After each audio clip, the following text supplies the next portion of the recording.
اکثر یہ ہوتا ہے کہ پولیس اہلکار کی لاپرواہی سے فلاں ملزم فرار ہو گیا۔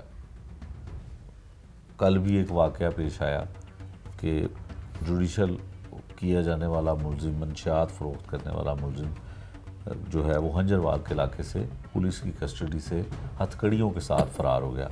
اس میں مبینہ طور پہ الزام لگتا ہے پولیس والوں پہ کہ کوئی لین دین کا کر کے یا کوئی بھی غرض کی وجہ سے اس ملزم کو فرار کروایا گیا۔ اس کے بارے میں آخری کمنٹ کر دیں۔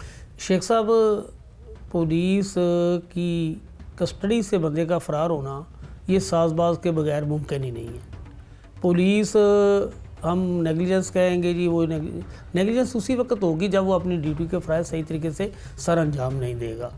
جب بھی کوئی پولیس کی کسٹڈی سے فرار ہوگا لازماً غفلت کا عنصر تو ہے ہی ہے، لیکن جو اس کو حراست میں لینے کا ذمہ دار اہلکار ہے کوئی نہ کوئی اس کے ساتھ اس کی مشاورت ہوگی۔ کیسے ہو؟ مثلا وہ اگر اس نے کسی ہوٹل پہ بٹھا کے اس کو کھانا ہی کھلا دیا ہے نا، تو وہ کھانے کے ساتھ اور بھی نذرانہ لے سکتا ہے۔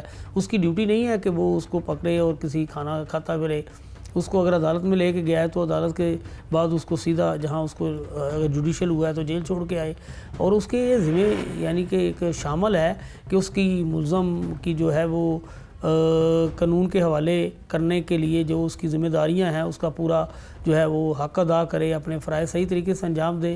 یہ میں نہیں مانتا کہ پولیس جو ہے وہ اس کی اس میں غفلت نہ ہو، یہ بالکل یقیناً غفلت ہوتی ہے۔ یہ تو اس مدعی سے پوچھیں جس نے بڑی مشکل سے وہ ملزم کی گرفتاری کے بعد اللہ کا شکر ادا کیا ہوگا۔ جب وہ بھاگ گیا ہے تو پتہ نہیں قابو آتا ہے یا نہیں آتا، اس کو تو سسپینڈ کیا جائے گا۔ پہلے ہم کہہ رہے ہیں کہ اہلکار کو سسپینڈ کر دیا جاتا ہے، بعد میں یہ بحال ہو جاتے ہیں، تو یہ واقعات انتہائی افسوسناک ہے۔ یونس پاٹ صاحب کا یہ بالکل ماننا ہے کہ جو پولیس اہلکار کی کسٹڈی سے، پولیس کی حراست میں سے ملزمان جو فرار ہو جاتے ہیں وہ ملی بھگت کا نتیجہ ہوتا ہے، اور ان کا یہ بھی کہنا ہے کہ جن لوگوں کو سزائیں دی جاتی ہیں، جن لوگوں کو سزا دی جاتی ہے افسران کی جانب سے، کچھ عرصے کے بعد کیونکہ ان کے پاس اپیل کا حق حاصل ہوتا ہے، پھر وہ اپیل کر کے اور اپیل کے بعد وہ دوبارہ عہدوں پر بھی بحال ہوتے ہیں۔ لیکن نیو ایئر نائٹ پہ یا لاہور میں جو اس طرح کے ایونٹ ہوئے اس پہ پولیس کا کچھ عرصے سے کنٹرول دیکھنے میں آیا۔